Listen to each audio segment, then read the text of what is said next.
Captain Lee Tejo sat in his command chair, watching the stars through the main screen.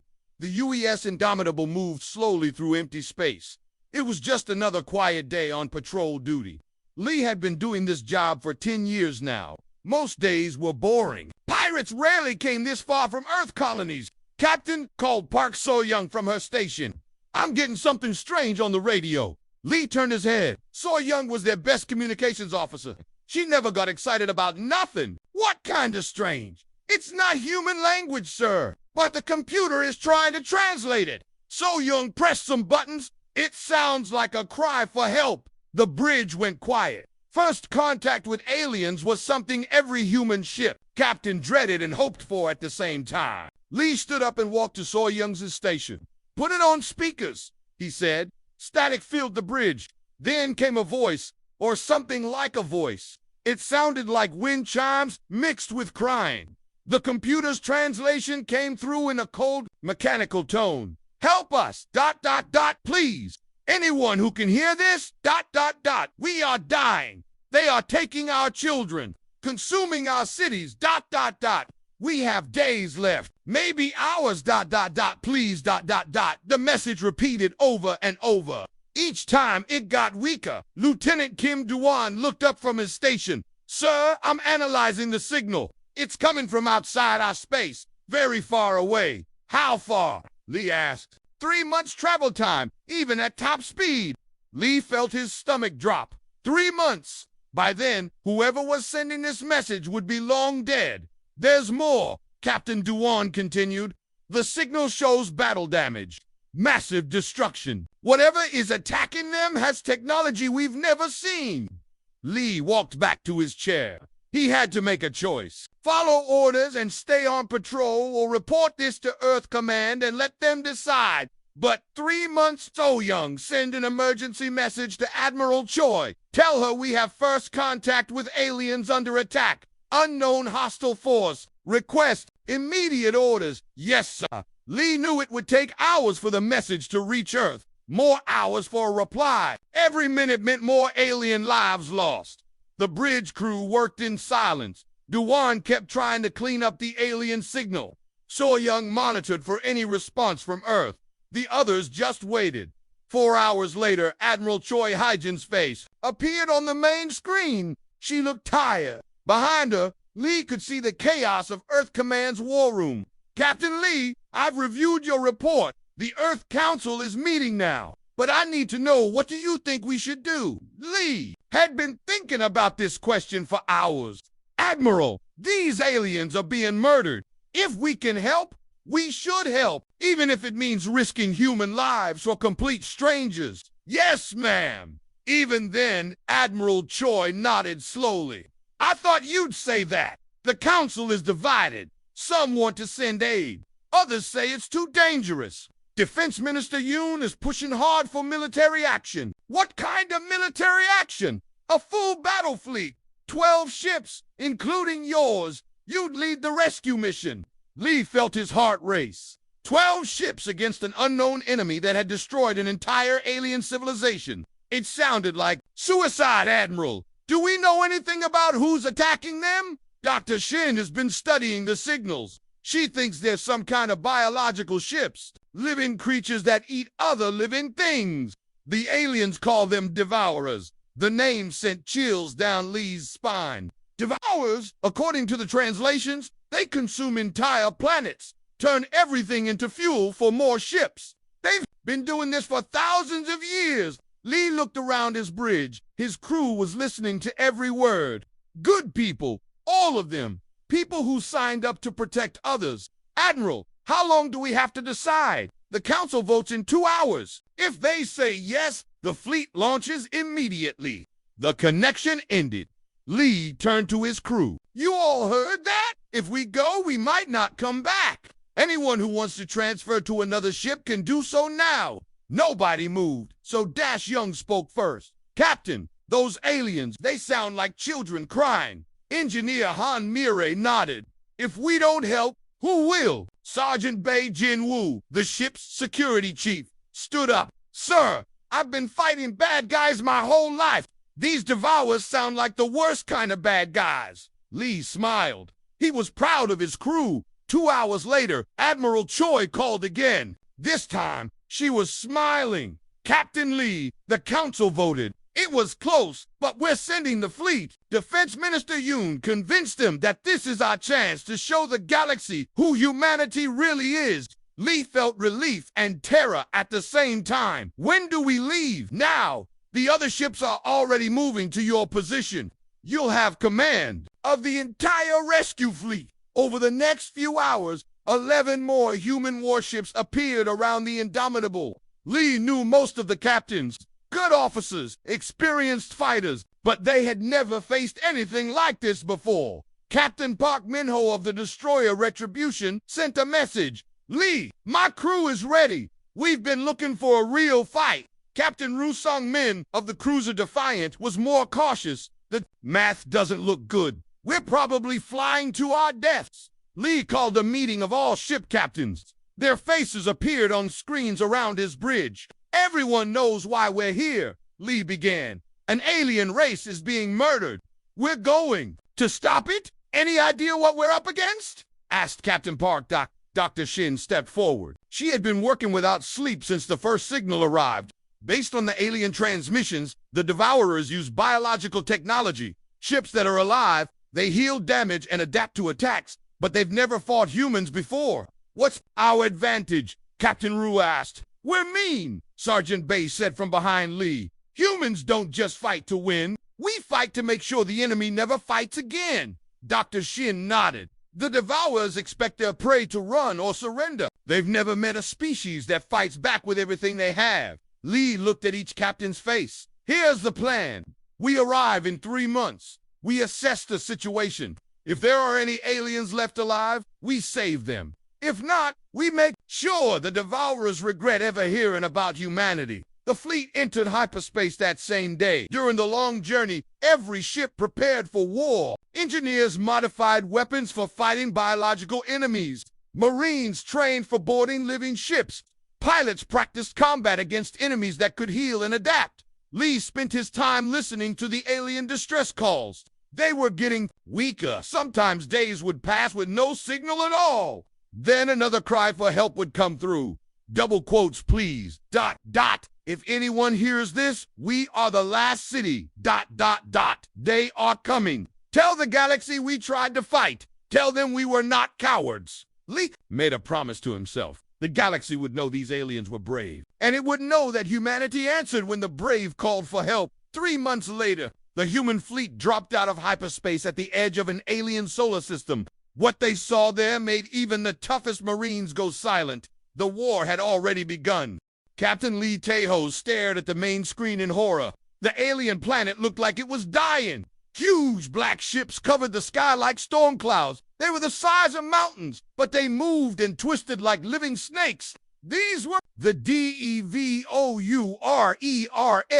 Below them, a beautiful crystal city was being torn apart. The aliens' homes sparkled like diamonds, but the Devourers were eating them piece by piece. Smaller enemy ships flew around like hungry birds, carrying chunks of crystal back to the big ships. My God, whispered So-young, we're too late. No, Lee said firmly. Scan for survivors. There has to be someone left. Duan worked his controls fast. Captain, I'm reading life signs in the northern city. Maybe 10,000 aliens, but they're surrounded. Lee counted the enemy ships. 17 giant Devourers, hundreds of smaller ones. His 12 human ships looked tiny in comparison. Sir, Captain Park's voice came over the radio. We're outnumbered 50-1. Maybe we should call for backup. There's no time, Lee replied. Those aliens will be dead in hours. We go now or we don't go at all. Captain Ru spoke up. Lee, this is suicide. Lee looked around his bridge. His crew was scared, but they were ready. Maybe, but we came here to save lives. That's what we're going to do.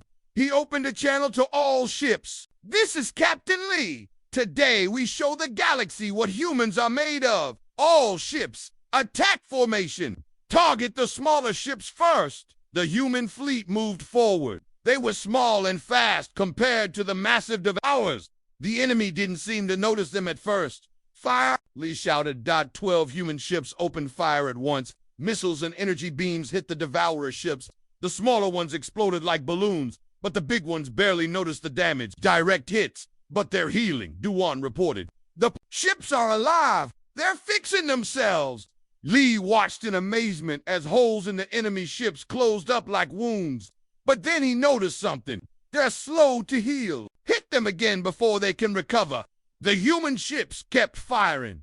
This time, they focused on one big Devourer ship. The creature screamed, actually screamed, across all radio channels. The sound was horrible. Keep hitting it, Lee ordered. Engineer Han had an idea. Captain, what if we use nuclear missiles? Those things can't heal from that much damage. Do it! Pilot Lee Namji flew his fighter straight at the wounded Devourer. His wingman Jung Sora followed close behind. They dodged the creature's tentacles and fired nuclear missiles directly into its body. The explosion was incredible. The Devourer ship didn't just die. It fell apart like a rotten fruit. Its death scream echoed across space. But now all the other Devourers knew the humans were there. They turned away from the planet and came after the human fleet. Here they come, Captain Park warned. The battle became chaos. The Devourer ships moved like giant sea monsters, wrapping tentacles around human ships and trying to crush them. But the human ships were too fast and too smart. Sergeant Bay had a crazy idea. Captain, what if we board one of those things? Fight them from the inside. Are you insane? Han asked. Maybe, but these things heal from outside damage. What if we hurt them from the inside? Lee thought about it. It was extremely dangerous, but it might work. Do it.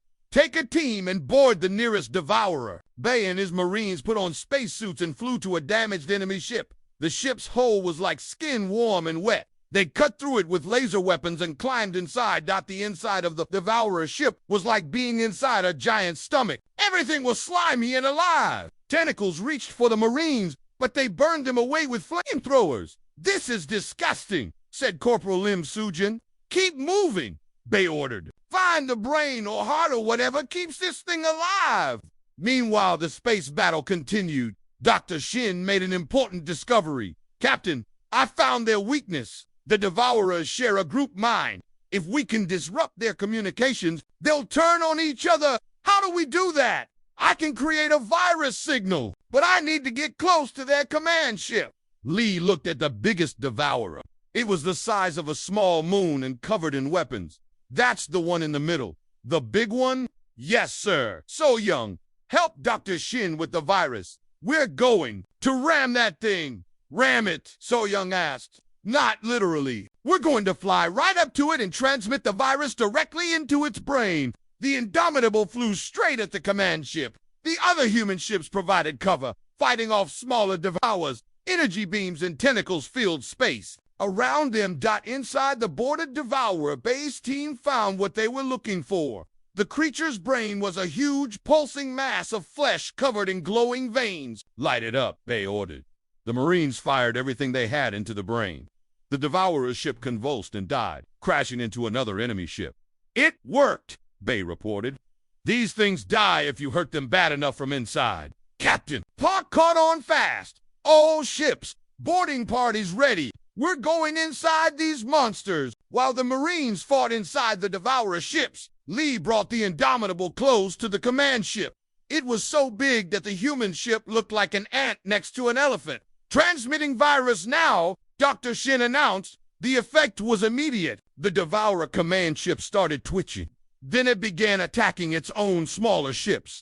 The virus was making them fight each other. It's working, Duan shouted, but the victory was short-lived. The command ship realized what was happening and tried to crush the Indomitable with a massive tentacle. Evasive maneuvers, Lee ordered. The ship rolled and twisted, but the tentacle caught them. Alarms rang throughout the bridge. Hull breach on deck 7, Han reported.